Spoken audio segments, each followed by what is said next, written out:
Fala galera, bem-vindos ao Happy Hour Vitrail. Hoje nosso terceiro episódio.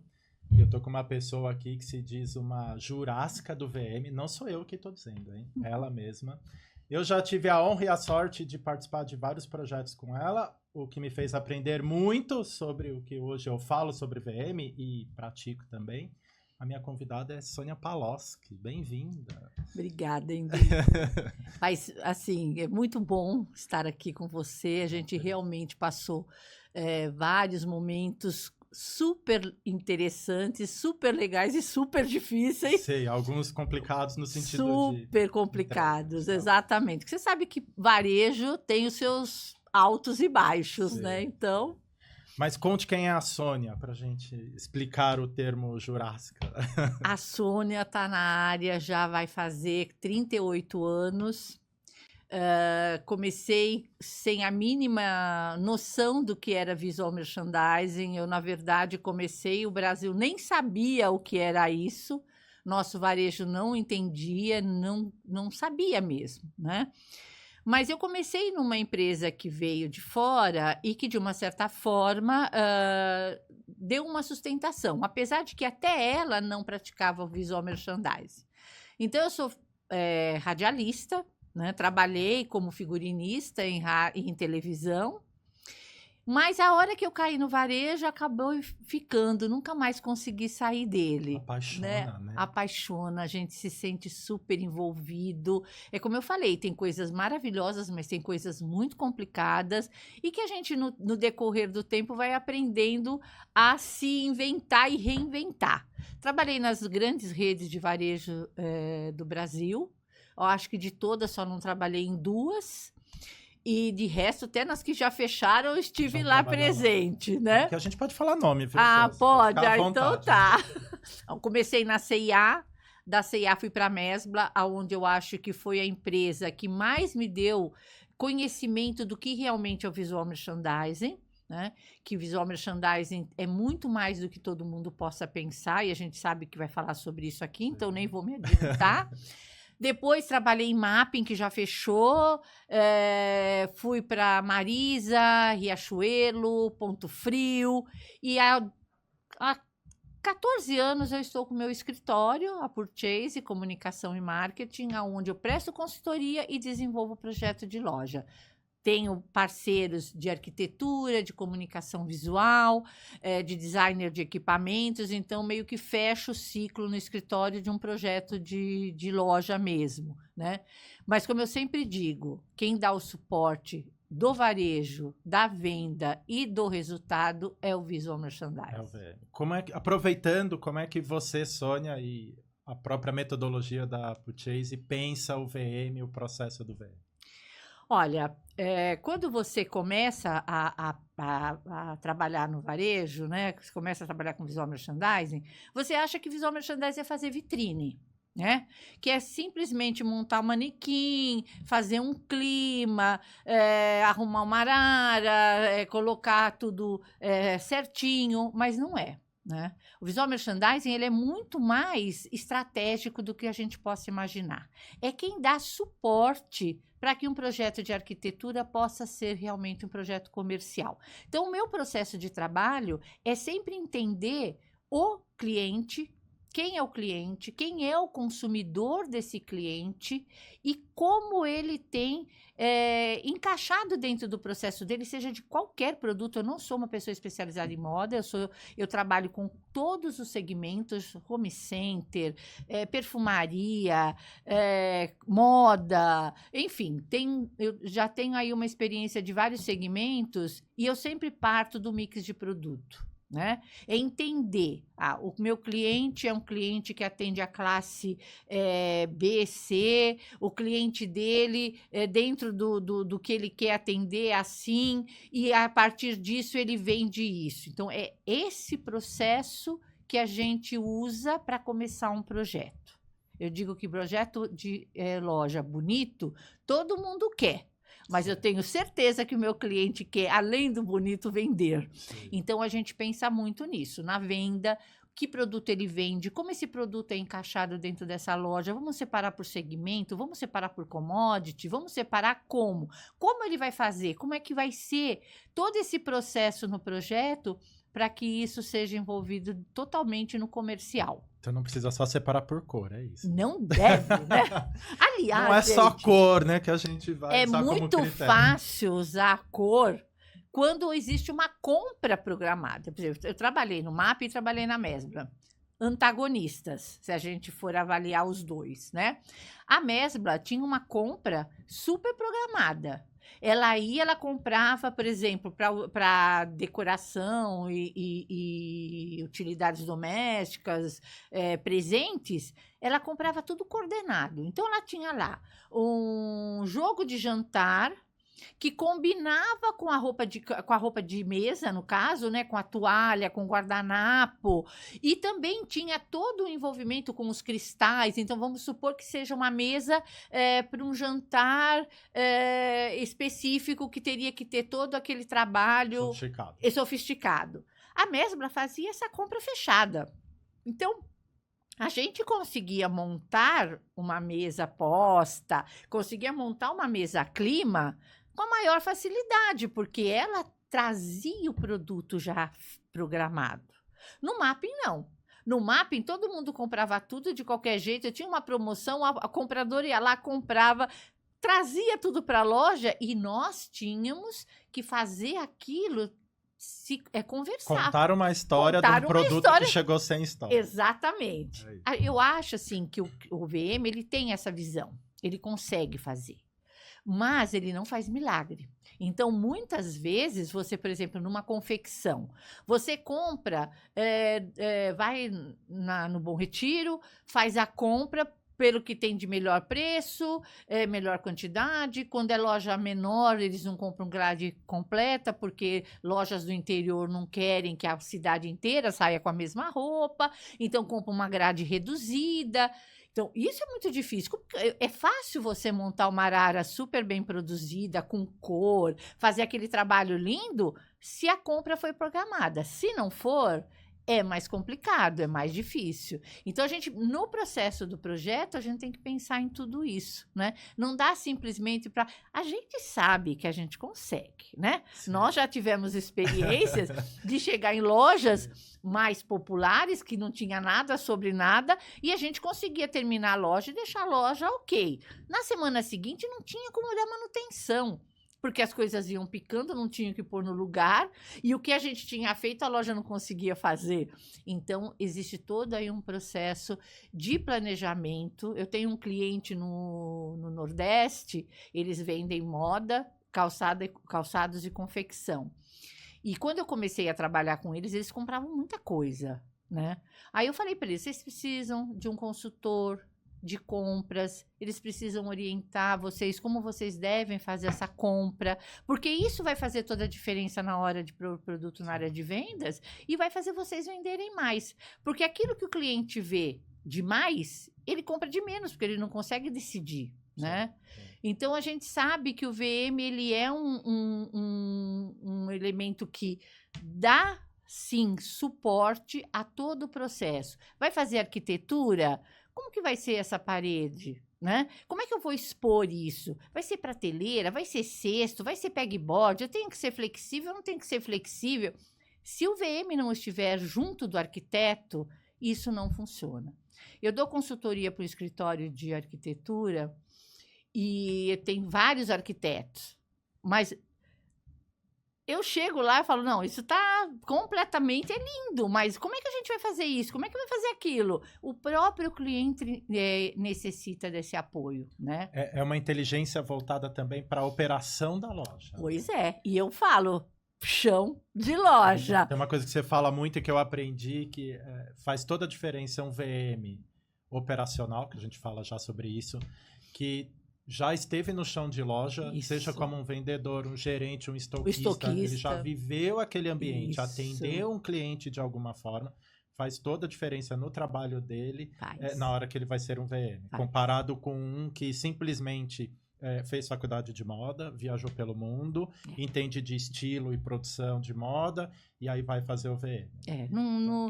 Na verdade, o VM que traz muito resultado, seja na consultoria, seja no desenvolvimento de um projeto, ou montando uma loja, é aquele VM que começou operacionalmente, Sim, né? sim. A gente, como eu falei, há 38 anos atrás, ninguém sabia o que era VM.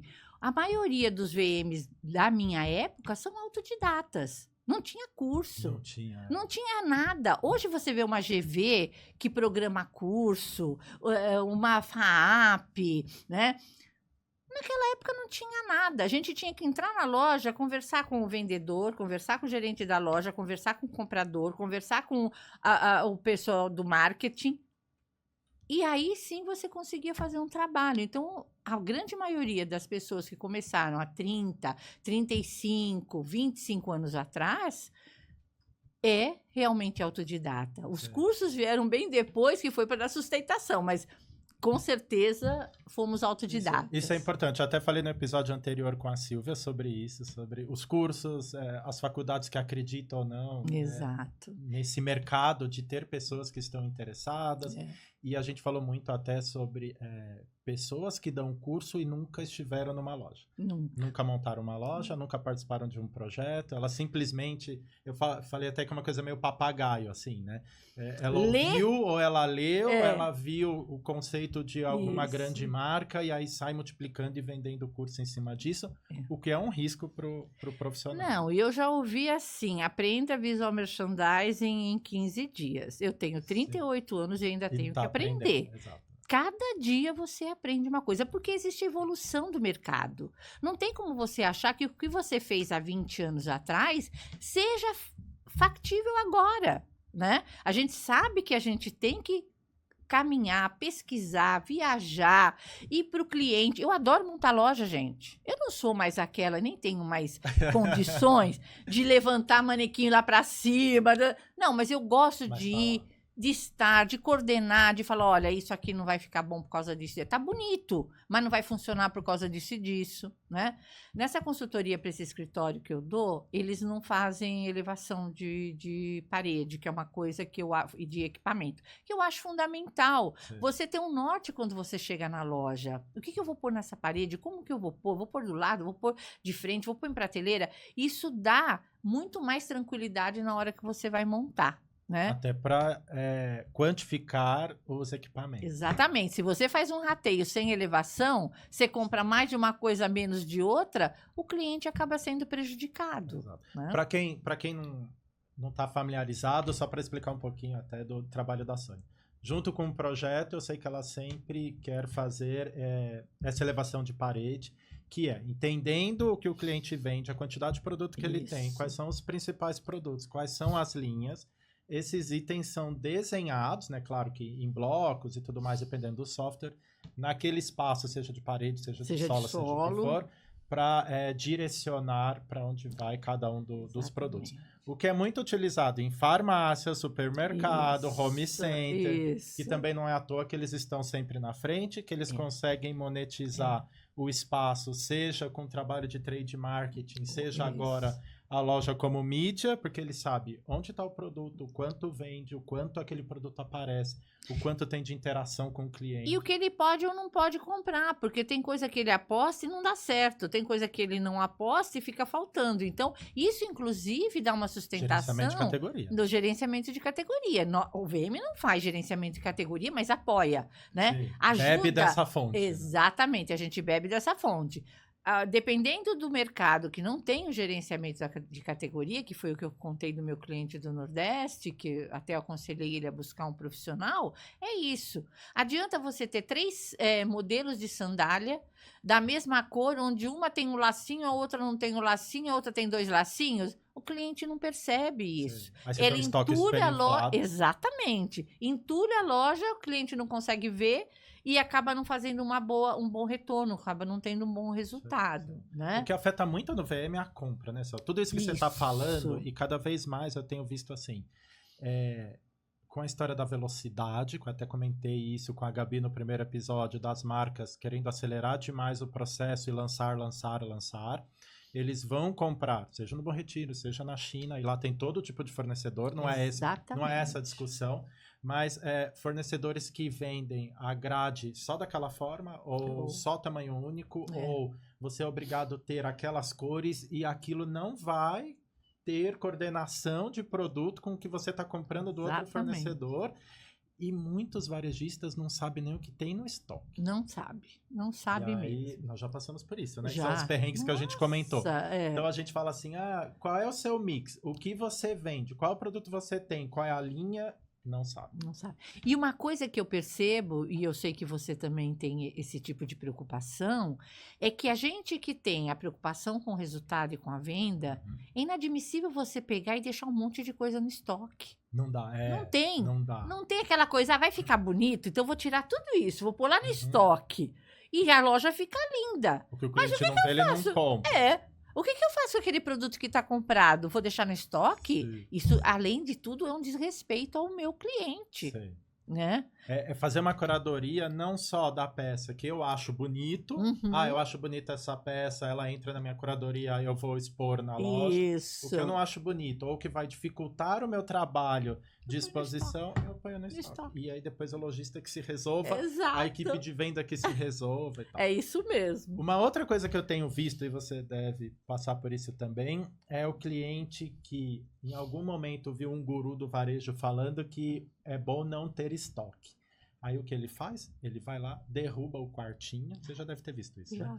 Então lá o staff, a área que seria para armazenar os produtos de estoque, ele simplesmente derruba e coloca todo o produto dentro da loja. Né? É outro caos também, porque você não consegue colocar tudo que ele tem. Você precisa ter uma amostra de todas as cores ou tamanhos, aí tamanho até muito ligado ao tipo de atendimento, se é assistido, se não é, mas você precisa apresentar a coleção dentro da loja. O cliente precisa enxergar, o que o cliente não vê, ele não compra. Mas não dá para você, por exemplo, numa loja de moda, que ele vai do 36 ao 56, e ele é uma boutique, e você ter todas as peças dentro da loja, porque ele simplesmente derrubou o estoque, porque ele não tem estoque, né? Isso é muito... Na verdade, o guru que fala que não pode ter estoque, ele esquece de dizer que o que ele precisa passar para o varejista é não ter excesso de estoque. Uma compra bem feita. É uma compra bem feita. No time certo.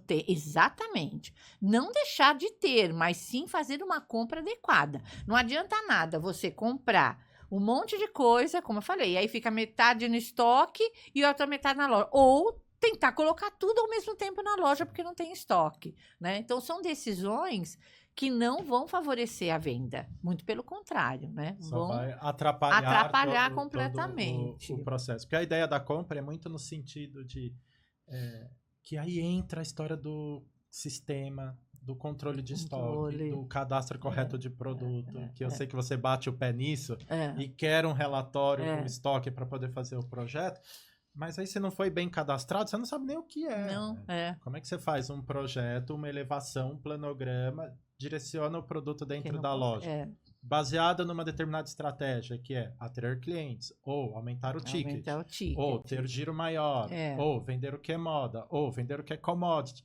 Você tem que ter um objetivo e trabalhar em cima dele, né? Outra coisa que eu acho importantíssimo quando você vai fazer um projeto é saber a capacidade de exposição. Sim. Como que eu vou fazer um projeto de uma loja se eu não sei quanto cabe na loja? Eu sempre digo, 2 corpos não ocupam o mesmo lugar. Então, a gente tem que ter essa noção, né? Se na minha seção do jovem, numa loja de confecção, cabe 5 mil peças, eu não posso pôr 10 mil. Eu tenho que pôr 5 mil. Não adianta a compra ser de, sei lá, 20 mas mil estava peças tão barato que eu trouxe, porque foi uma oportunidade. Tudo bem, foi uma oportunidade. Mas o que eu vou fazer com aqueles 5 mil que sobraram? E a estratégia está onde? Aonde, né? Então, tudo isso tem que ser... Uma coisa importante, o varejista hoje, ele sabe da importância de um projeto comercial. E eles vêm buscando isso. Só que eles também têm que entender que quando eles contratam um escritório comercial, eles vão ouvir muitas coisas que eles não querem ouvir, né? Então, a gente fala e fala, não gosto disso, né? Não vou fazer isso. Aí, no final das contas, ele contratou um escritório para fazer um projeto de loja estratégico, Trazer uma inteligência de negócio. E quando você começa a apresentar o projeto, ele começa, não, isso eu não quero, aquilo eu não quero, aquilo. Ele poderia ter feito exatamente sozinho, não precisava de arquiteto nem de ver. De nada. De nada. Sim, porque é um trabalho a 4 mãos. Né? Exatamente. Então não é só o VM ou o arquiteto ou o varejista. Chegar na loja e você faz a coisa acontecer, né? Você precisa que a compra seja melhor pensada, você precisa que o marketing comunique melhor, Exatamente. Você precisa entender qual é o perfil da marca, né? Tá bom, quem é você? Qual é o seu branding, né?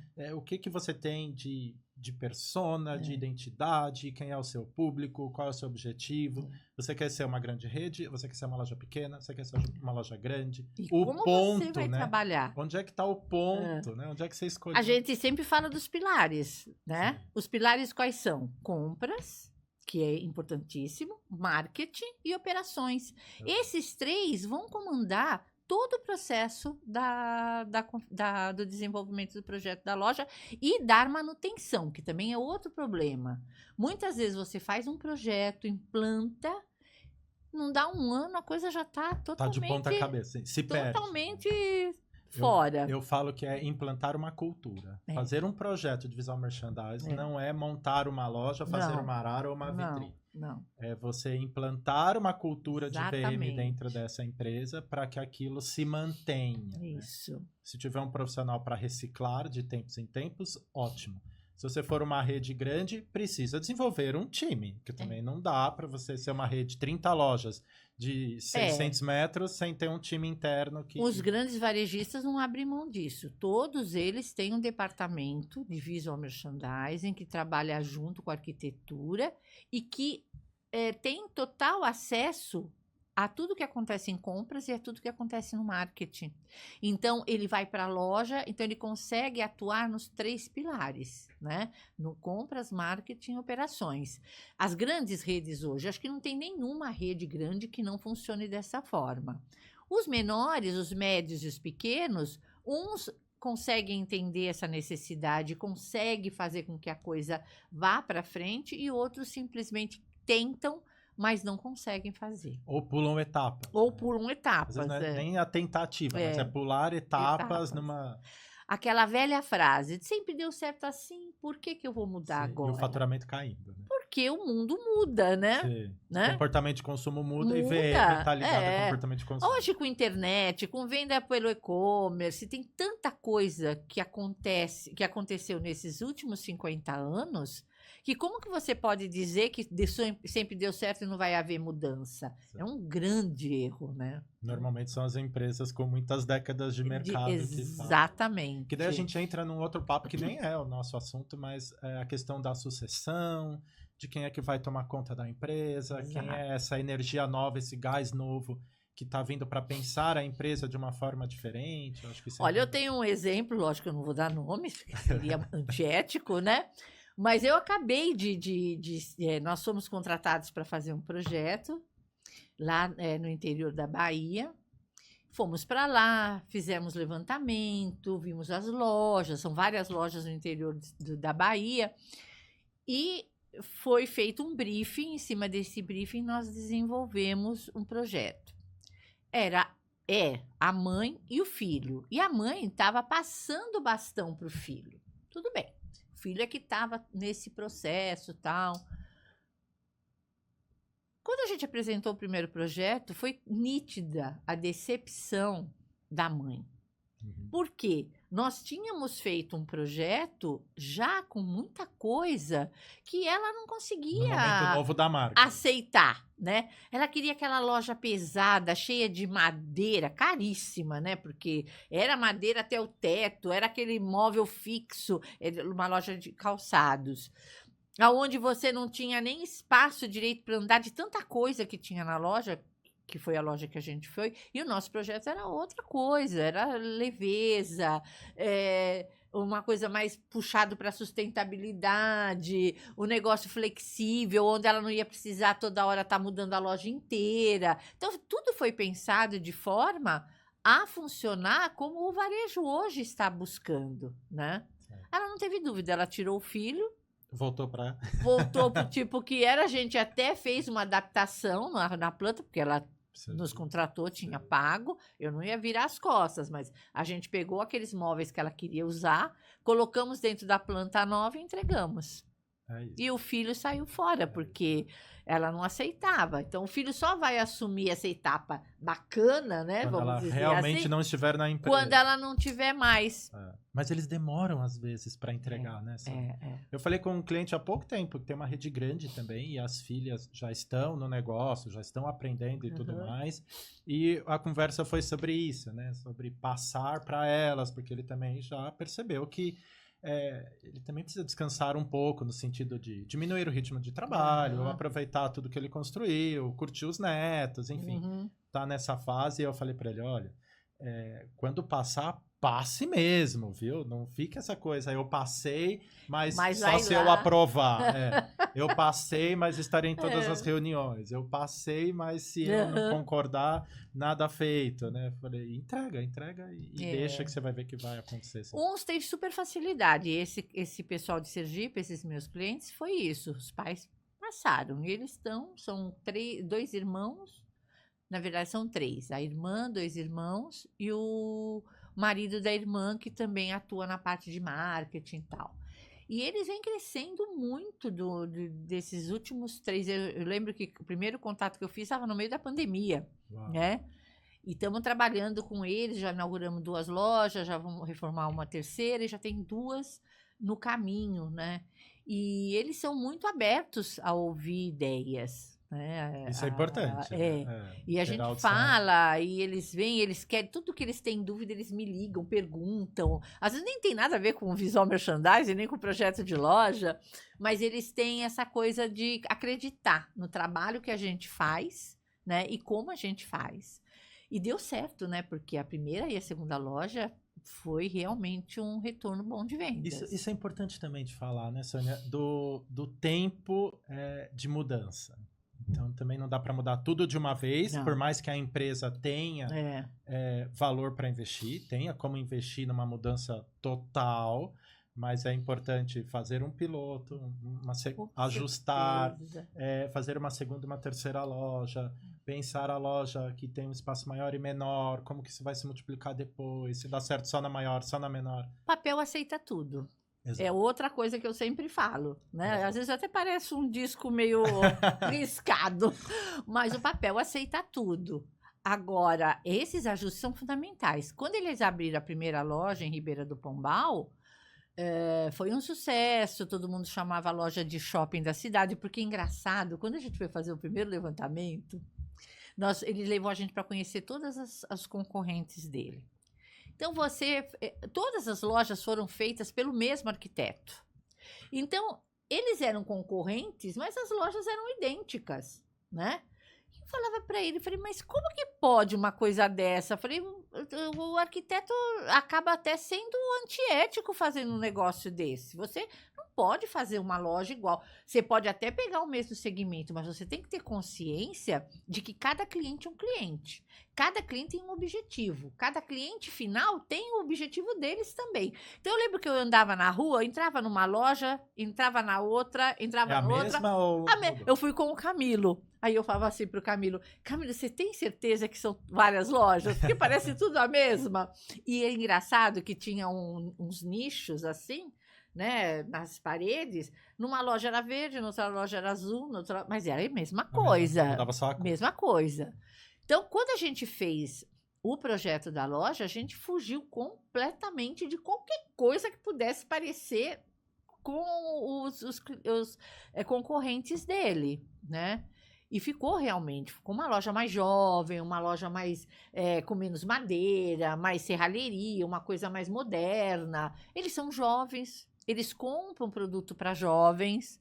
E assim, eu sempre digo que eu não gosto de falar em juventude por causa da idade. Eu acho que juventude vem muito do perfil da pessoa, né? Você tem pessoas de 60 anos que são muito mais jovens do que pessoas de 20. Vai depender de como ela se veste, vai depender de como ela viaja, vai depender de como ela vive, né? Então, assim, quando eu falo jovens, não é o jovem de idade, mas o jovem de perfil mesmo, sabe? De estilo, de comportamento. E eu percebi que eles tinham muito isso, né? E foi super certo. Agora estamos fazendo, agora a gente... Outra coisa importante também. Eles estão querendo entrar em cidades menores, cidades onde a população é menor. Então, a gente vai criar a loja ABC, né? Onde o metro quadrado de cada uma, o valor do metro quadrado de cada uma, vai se adequar ao retorno financeiro que essa loja terá no local onde ela vai ser instalada. Porque eu não posso comparar um retorno comercial de uma loja em Salvador com o retorno comercial de uma loja em Ribeira do Pombal. Ou Ubaúba. Uma cidade com 500 mil habitantes e uma cidade com 50 mil habitantes. Exatamente. Né? Então, hoje a gente está montando esse plano para eles, da loja ABC, e aí, de acordo com os pontos que eles forem fechando, a gente vai adequar a loja a esse ponto. Legal, importante. Mas antes da gente falar de mais um assunto, eu vou dar um álibi para esse arquiteto que fez as lojas. Muitas vezes o arquiteto quer fazer diferente, mas o lojista quer exatamente igual à loja do concorrente. Você já deve ter visto isso também. Então eu vou dar esse álibi para o arquiteto. Não conheço, mas pode ser que tenha. Eu também não conheço ele. Então são duas coisas, né? Uma, o arquiteto ter uma cabeça criativa no sentido de trazer algo novo, pensado para aquela marca, e o lojista ter uma escuta ativa, estar aberto para fazer diferente. Eu já fiz lojas onde eu passei por isso, onde o cliente queria igual. E assim, eu tento ser a mais objetiva no convencimento. Porque eu acho que você... E eu sou muito... Você sabe disso, que às vezes chego a ser até meio chata. Porque eu tento 1, 2, 3. Eu não jogo a toalha... Você insiste. Eu insisto no argumento. Você sabe disso, mostra né? As possibilidades. Quando chega na 4ª vez, se o cliente ainda acha que não é por aí, aí sim eu respeito a vontade dele, mas aquilo fica registrado. Se houver algum problema no futuro, ele sabe que foi uma decisão única e exclusivamente dele. Exato.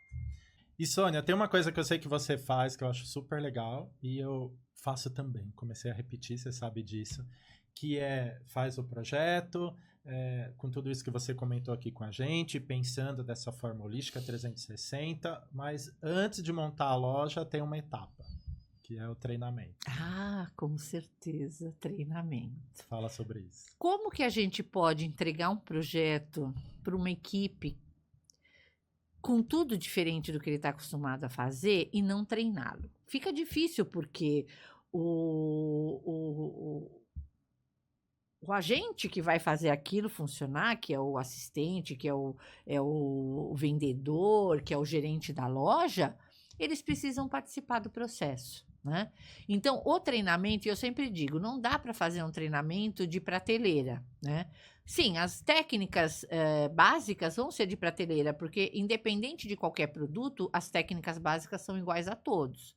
Mas eu vou fazer um treinamento específico para um home center, eu vou fazer um treinamento específico para uma confecção, né? Então, daquele projeto. Por que eu criei esse equipamento? Esse equipamento foi criado por isso, cabe tanto, você expõe dessa forma, ele pode ter flexibilidade, ele pode encaixar prateleira, ele pode encaixar cesto, ele pode encaixar pegboard, ele tem a condição de receber toda e qualquer funcionalidade de exposição. Então, tudo isso eu tenho que contar para quem vai operar a loja. Então, treinamento é fundamental para o resultado do projeto.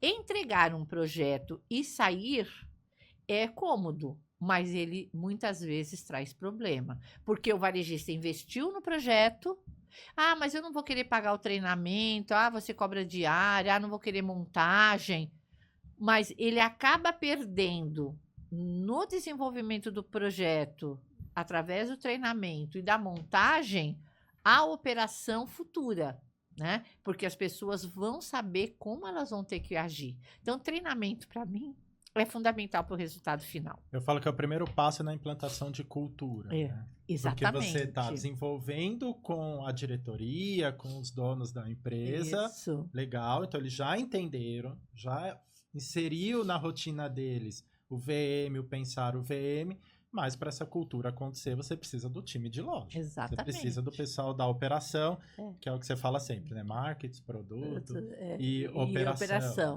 Né? Eu acho interessante uma fala sua que é assim, quando o lojista pergunta, mas quem vai participar do treinamento? Todo mundo. Todo mundo é equipe de venda? Não, se tiver a senhora do café, vai. Se tiver um segurança, vai também. Vai. Se tiver um manobrista, vai também. Vai também. Todo mundo precisa entender a transformação que a empresa está passando, porque é uma transformação enorme. É uma transformação. Né? Ele está investindo naquilo. Sim. Né? Às vezes a economia de palito, como eu digo sempre também, acaba prejudicando um objetivo maior, que é o importante para o lojista, né? É importante. A sequência. Né? Exatamente. Então, todo mundo tem que ser envolvido. Eu, como trabalhei em grandes redes, eu lembro que quando a gente ia fazer o projeto, antes de começar o projeto, eu falava com o gerente da loja, eu falava com o vendedor, eu falava com todo mundo, né?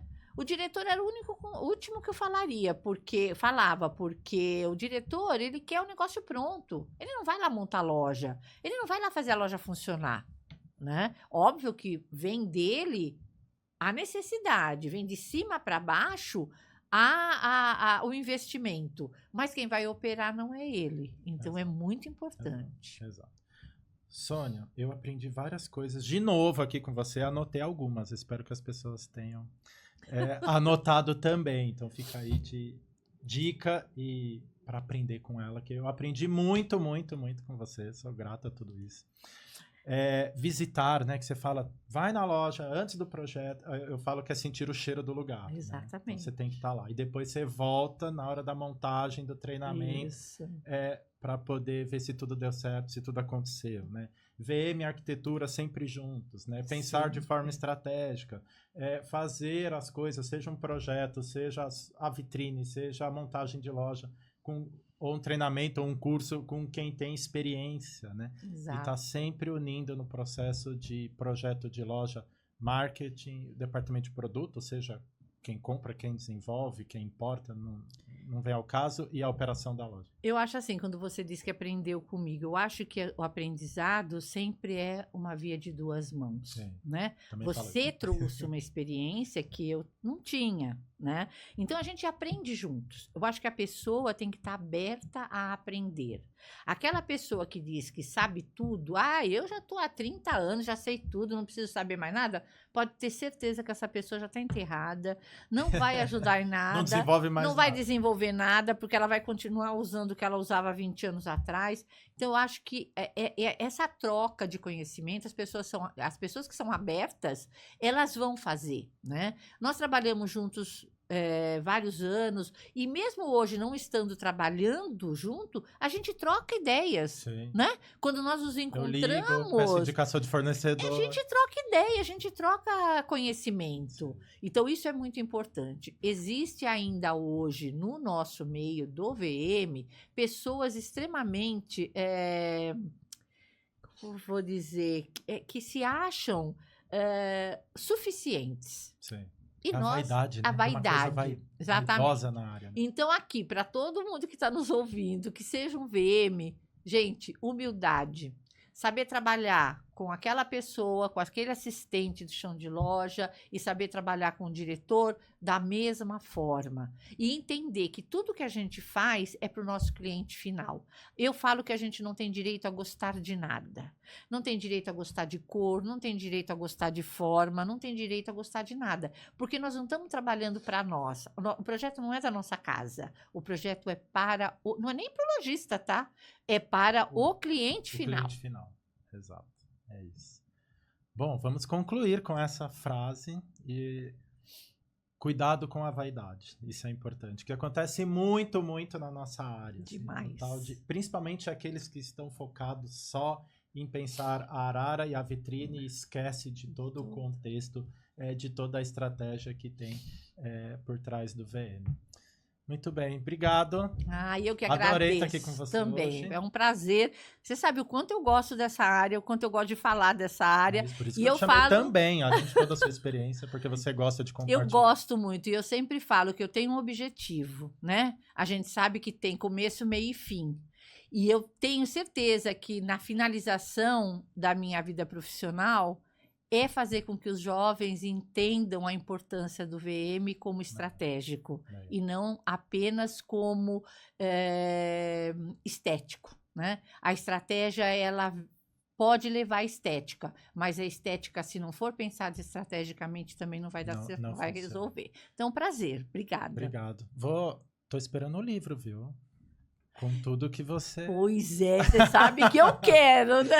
Eu sei, por isso que eu tô aqui provocando. Não, eu quero e quero Então, muita livro. gente participando desse Bom, livro. então vamos pensar sobre isso. Bom, muito obrigado. Quinta-feira que vem, mais um episódio do Happy Hour Vitreio. De novo, agradecendo a Jeb, Just Another Brand, que tá emprestando os lookinhos de VM aqui, super especial. Valeu, obrigado.